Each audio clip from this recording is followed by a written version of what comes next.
ఈరోజు కరెంట్ అఫైర్స్లోని మొదటి ప్రశ్న. గ్రెవిన్ మ్యూజియం షారుఖ్ ఖాన్ పోలికలతో అనుకూలించిన బంగారు నాణేలను విడుదల చేసింది. ఈ మ్యూజియం ఏ నగరంలో ఉంది? Correct answer option 4 Paris. Rajasthan Electronics and Instruments Limited తదుపరి మేనేజింగ్ డైరెక్టర్గా ఎవరు నియమితులయ్యారు?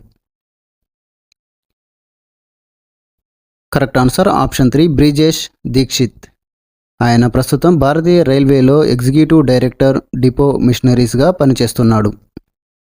ఇటీవల విడుదల చేసిన 2024 హెన్లీ పాస్పోర్ట్ ఇండెక్స్ ప్రకారం హెన్లీ పాస్పోర్ట్ ఇండెక్స్లో భారతదేశం ర్యాంక్ ఎంత? Correct answer option 2 82. 2024 Henley passport ఇండెక్స్లో సింగపూర్ అత్యంత శక్తివంతమైన పాస్పోర్ట్ ర్యాంక్ పొందింది. 195 దేశాలకు వీసా ఫ్రీ లేదా వీసా ఆన్ అరైవల్ యాక్సెస్ను అనుమతిస్తుంది. భారతదేశం పాస్పోర్ట్లో 58 దేశాలకు వీసా రహిత యాక్సెస్ను మంజూరు చేస్తూ 82వ స్థానంలో ఉంది. గతేడాది 80వ స్థానంలో ఉంది. రాష్ట్రపతి భవన్లోని 2 ముఖ్యమైన హాళ్ల పేర్లను మారుస్తున్నట్లు రాష్ట్రపతి ద్రౌపది ముర్ము ప్రకటించారు. దర్బార్ హాల్ ఇప్పుడు ఏమని పిలువబడుతుంది మరియు అశోక్ హాల్ ఏమని పిలువబడుతుంది?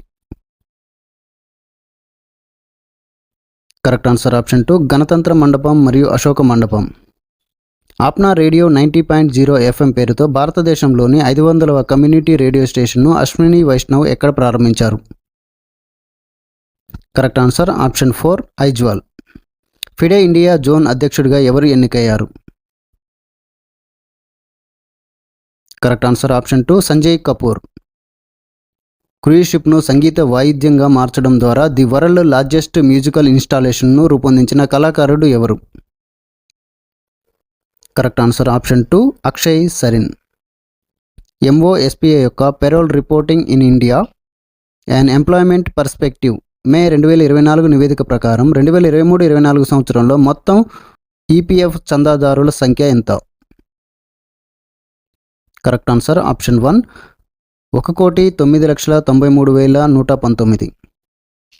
భారతదేశం నుండి అంతర్జాతీయ ఒలింపిక్ కమిటీ సభ్యునిగా మళ్ళీ ఎవరు ఏకగ్రీవంగా ఎన్నికయ్యారు? Correct answer option 3 Nita Ambani.